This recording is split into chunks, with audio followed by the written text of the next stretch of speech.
Hello everybody, this is OrcaChess. Today we are analyzing the variation after knight to c3 in the Cozio Defense. This variation is one of the most concrete variations, so it would be very good if Black knows the in and outs of it. So here we go. Our Cozio move is g6. There are a lot of other moves in this position like d6 or knight to g6. After these moves you get a Steinitz Philidor structure which is very static. It's a very solid opening, but you cannot generate so much dynamic in this kind of openings. So we take the move g6. We want to fan shadow our bishop. d4 is the main line in this variation, but first of all we have to cover a very aggressive move of white. It's h4. White wants to checkmate very early in the game, wants to attack us on the king side, wants to disturb our structure, the king safety, wants to activate a rook on h1, and it's very important how to react on this, because it's quite a pretty good move of white here. It's very logical. Okay, we can react here with knight to d4. Very interesting move. Okay, knight to d4 is a move which is simplifying the position quickly. Otherwise we get some problems here on our king's wing, and we could get mated by h4 to h5. So white has to make a decision here. White has several options. First option is to grab a pawn on e5. We will look at this. If white grabs a pawn on e5, we can develop our bishop to g7, attacking the knight. Knight to f3, for instance. We take the bishop here, take, and we can play d5, c6, knight to c3, bishop to g4. Because of the move h4, white has a weakness on g4, and the bishop on g4 is not very pleasant for white. It's very inconvenient. We can pin this knight here, and our bishops are getting very strong. In addition, we have the bishop pair in this position, so castling, for instance, and castling, and black has good compensation for the pawn. Okay, next variation is knight takes on d4. After knight d4,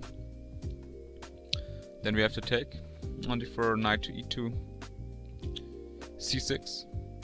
We play c6, we're attacking the bishop. In the next move we want to push d5. Bishop c4, d5. In this particular position we are getting a very quick development. Our bishops are ready to fire, and with a strong center. It's quite a comfortable position for black here. After the aggressive move of h5, we can win some time via c6. After taking on g6, a very sharp line here. We have to take with the f-pawn, otherwise we're losing rook. Bishop to a4, and then bishop to g7. Position is quite okay. Bishop to c4, next variation, just moving back as with the bishop to c4. Then we can simply develop. Then we can simply try something in the center with c6. Bishop is on c4, and now we can push d5 with a tempo, winning a tempo. Knight takes on e5, grabbing a pawn. Here we can play d5. Takes d5. Bishop g7, very strong. It's not immediately taking on d5. First of all, we can develop a piece, attacking the knight, getting more activity. Okay, knight sacrifice is... I think it's very double-edged. King takes with check, king to f8, takes on b7, bishop takes b7, castling, knight ef5, and here the black's king safety is not very fine, but the activity, we have a very strong minor pieces activity. The knights are playing around in the center, the bishops are firing, the white king isn't so safe here because it's played h4 and the h4 pawn is attacked. Black has a very strong position here. I think it's almost winning. For instance, after g3, after protecting the pawn on h4, knight to f3 is just winning the game immediately. So nice position as well. Okay, we go on with our main line, 5d4. Then we have to take, otherwise white can push d5 and we get some space problems. Knight to d5, it's a very concrete move. Knight to d5, we have to protect the square on f6 with our bishop, otherwise we get checkmated. With only one knight would be not so pleasant. Bishop to g5, very strong move. It's a very complicated position is arising here. Everything is pinned, attacked, no knight can move, and it's not so easy, but we have to act very fast here. h6, we are attacking the pawn, we are attacking the bishop. Bishop has to make a decision here, has to move. Bishop f6, strong move of white. Here, this bishop we take. This is a theoretical move. It's important to take the bishop here. Not castling. Take the bishop here. Castling is losing because of taking on c6 and e7 is hanging. Taking the bishop here. Knight takes. We are losing the right to castle. But the line is much more concrete and the best for black here. King to f8. Here white has several options. First of all, we are analyzing the option castling. Castling's short side. After castling short side, we are playing a6. Such a move like a6 is very important because we want to clarify this position. We want to force exchanges here. That the position, the complexity of the position decreases, and we can look for our king. We can improve our king safety, maneuver our pieces, and get a equal middle game here. So a6 is important. So here white has two options. If white takes on c6, it's directly equalized, and we take back with the knight and. Position is very simple. Just take back with our knight and then d6, king to g7, equal position. Bishop a4.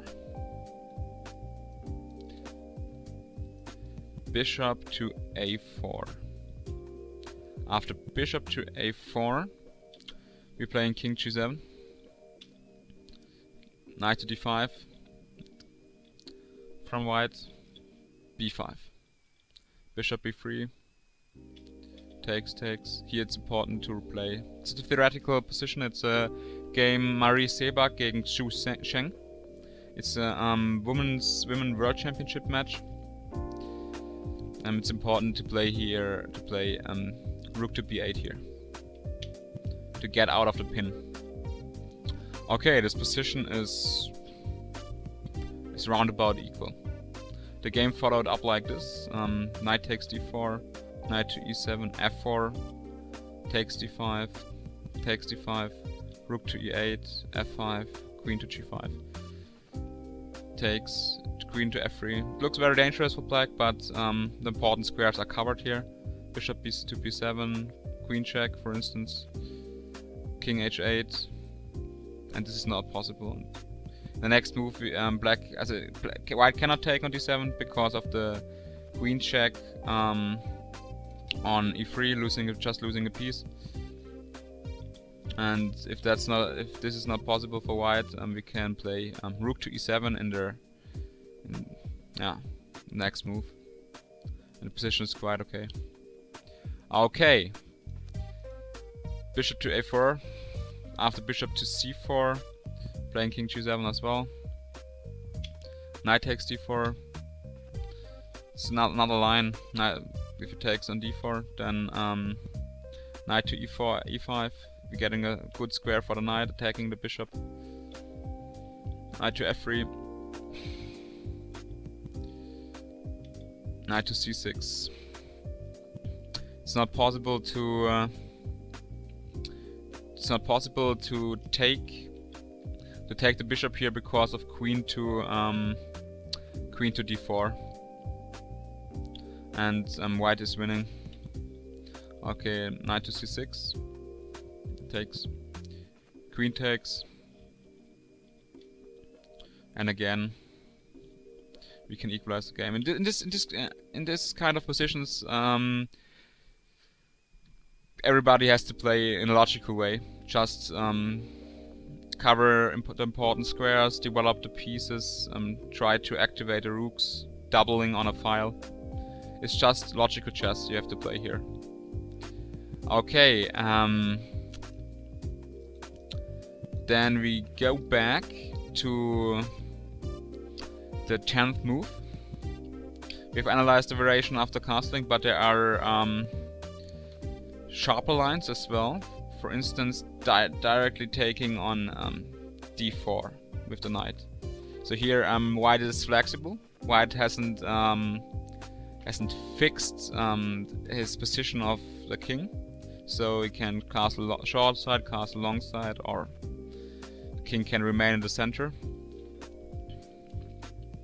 Okay, after this move we have a very creative, exotic move: knight to f5. Knight to f5. After knight to f5, the knight on f6 is attacked. And with this move we can simplify the position. We can force exchanges, and we can get into an equal middle game. Okay, the strongest move for white here is to give a check on h7. So the rook is forced to a not so active square. Takes on f5, queen takes on queen f6, f6 very good square for the queen. Bishop takes here, takes c6. Okay, position is equal. I will show you some moves how it could follow, what could be possible in this kind of position. Takes on c6, takes on g6, castling, rook to d7, queen to f3, king g7. And so on. Okay, then queen to d2 is possible. Queen to d2 is possible. In the 10th move, here white wants to castle long side and wants to squeeze on the king side.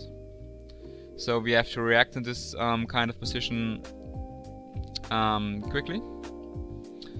We move d5 here, just striking back in the center. After d5, the best move for white is taking on c6. Knight takes on c6. Knight takes on d5, and here bishop f5. It's a very important move in the Cozio defense. And this variation is just